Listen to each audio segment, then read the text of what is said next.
Jalan Braga merupakan salah satu jalan di kota Bandung yang dipenuhi bangunan-bangunan arsitektur Belanda dan menjadi bukti sejarah bahwa Indonesia pernah dijajah Belanda. Jalan Braga dimulai pada abad ke-19 ketika seorang planter, tuan kebun priangan bernama Andreas de Wilde memanfaatkan sebuah jalan setapak sebagai jalur angkut hasil perkebunan kala itu. Ia membutuhkan jalan itu untuk menghubungkan perkebunan ke jalan raya pos. Oleh karena itu, orang-orang pun menyebutnya sebagai Pedatiweg atau Kerenweg, yang artinya jalan pedati. Pedati-pedati tersebut mengangkut kopi hasil dari pemberlakuan Kulturstelsel, politik taman paksa pemerintah Belanda yang berlangsung tahun 1831 sampai 1879. Fungsi Jalan Braga sekarang menjadi destinasi wisata di Bandung yang selalu hits. Deretan hotel, restoran, coffee shop, dan toko pakaian menjadi daya tarik bagi anak-anak muda serta keluarga untuk datang maupun berjalan-jalan di sini. Mereka juga menghabiskan waktu liburan atau weekend dengan menginap dan nongkrong di sini. Kondisi sekarang Jalan Braga menjadi sangat indah daripada sebelumnya karena banyaknya orang Bandung dan luar Bandung yang kesini untuk bermain dan nongkrong. Juga kondisi gedungnya ada yang terawat, ada pula yang kesannya terbengkalai. Assalamualaikum warahmatullahi wabarakatuh. Perkenalkan, saya Siva Putriwati Tirtarani dari SMA N7 Bandung, kelompok 4. Di sini saya bersama rekan saya. Nama saya Nurul. Di sini saya izin bertanya kepada Bapak yang bernama siapa, Pak? Ya, nama Bapak Pak Dede Amiang. Jadi di sini kita bakal mewawancara salah satu pelukis yang ada di Jalan Braga. Oke. Pertanyaan pertama, apa pendapat Bapak tentang pengalihan fungsi Jalan Braga dari jalan kendaraan menjadi area pejalan kaki? Sebab fungsinya dari dulu juga kosong sih Jalan Braga ya. Karena sekarang udah ramai begini ya, jadinya macet begitu. Oke, pertanyaan kedua yang akan dibacakan oleh Siva. Bagaimana dampak alih fungsi Jalan Braga terhadap kehidupan sehari-harian Bapak di sekitar area tersebut? Ya, alih fungsi mah sebetulnya ini bagus sih ya. Bagus untuk Bapak mah nggak ada kendala apa-apa. Pertanyaan selanjutnya akan ditanyakan oleh Rifa. Izin bertanya, Pak.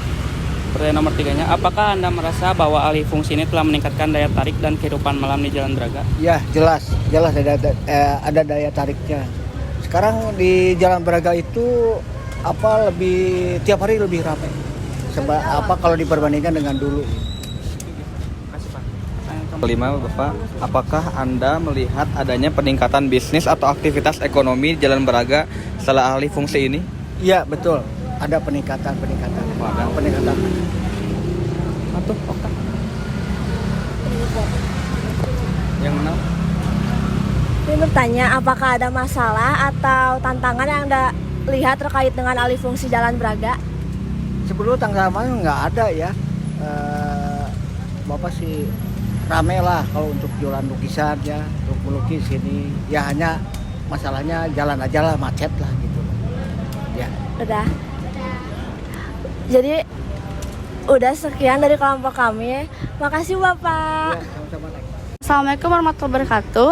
Perkenalkan, nama saya Najwa Keisha dari kelas 11J, kelompok 4. Jadi saya mau menanyakan seputar pertanyaan untuk Bapak. Jadi nama Bapak siapa? Sebelumnya saya perkenalkan, nama saya Pak Iin, salah satu seniman di Jalan Braga. Jadi saya mau menanyakan Bapak, nomor 1 tuh ada pertanyaan, bagaimana Bapak melihat peran masyarakat dalam menjaga dan mendukung pengalihan fungsi Jalan Braga ini? Sebenarnya kalau untuk pengalihan fungsi saya rasa belum dialih fungsikan.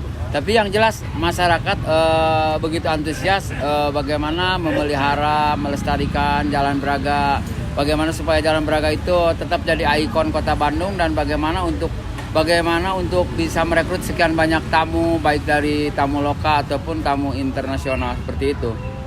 Ya, terus pertanyaan selanjutnya, apakah Bapak memiliki saran atau ide untuk meningkatkan pengalihan fungsi jalan Braga yang sudah ada? Sebenarnya kalau dialihfungsikan saya rasa nggak begitu mendukung. Braga itu ngalir seperti apa adanya aja. Cuma mungkin ada sedikit-sedikit yang perlu diperbaiki. Salah satunya mungkin PJR, penerangan jalan raya, lampu-lampunya harus dilestarikan. Artinya merawatnya yang harus selalu kontinu. Kadang-kadang mati sebelah, yang kanan mati, yang kiri mati, ataupun mati sebelah salah satunya aja. Kadang-kadang macam kayak malam tadi juga kan, yang sebelah kiri kan mati, sebelah kanan mati. Saya nggak mau seperti itu. Kalau bisa sedikit ngeritik kepada pemerintah Kota Bandung untuk selalu, ya kalau memang difungsikanlah segala apa yang berfungsi di Jalan Braga, karena itu juga modalnya bukan sedikit. Fungsikan sesuai dengan peruntukannya. Ya salah satunya itu lampu. Terus juga sampah juga jangan sampai semarakan begitu saja. Artinya selain daripada secara individu harus merawat bagaimana sampah ditempatkan di tempatnya, juga harus ada tempatnya yang memang spesial untuk sampah pejalan kaki. Oke, jadi pertanyaan selanjutnya bakal dilanjut sama rekan saya, Pak. Pertanyaan selanjutnya, bagaimana perasaan Bapak tentang konservasi budaya dan sejarah yang diwakili oleh Jalan Braga dalam konteks alih fungsi ini? Kalau pertanyaan yang secara pribadi saya jawab ya senang-senang aja, karena dengan adanya macam kayak cagar budaya dan sebagainya dan sejenisnya, itu kalau dilestarikan sama pemerintah itu mungkin ada nilai plus secara penglihatan. Jadi saya rasa senang-senang aja, dan memang itu harus selalu kontinu karena itu demi kebaikan semua pihak. Oke, baik. Pertanyaan berikutnya, apakah Bapak pernah merasa bahwa alih fungsi Jalan Braga telah menciptakan lingkungan yang lebih ramah bagi pejalan kaki dan pengunjung? Saya rasa alih fungsi, saya belum begitu paham alih fungsi seperti apa. Sebab saya rasa Jalan Braga itu nggak ada alih fungsi dari dulu seperti begini aja. Yang jelas masyarakat lokal, termasuk juga saya salah satunya, saya senang-senang aja, dan memang untuk meningkatkan daya tarik para pengunjung, para tamu di luar sana, ya Braga harus tetap bersih, Braga harus tetap terang, nyaman, aman dari segala hal yang tidak diinginkan. Oke. Sudah, Pak? Udah. Baik, terima kasih Bapak atas waktunya. Oke.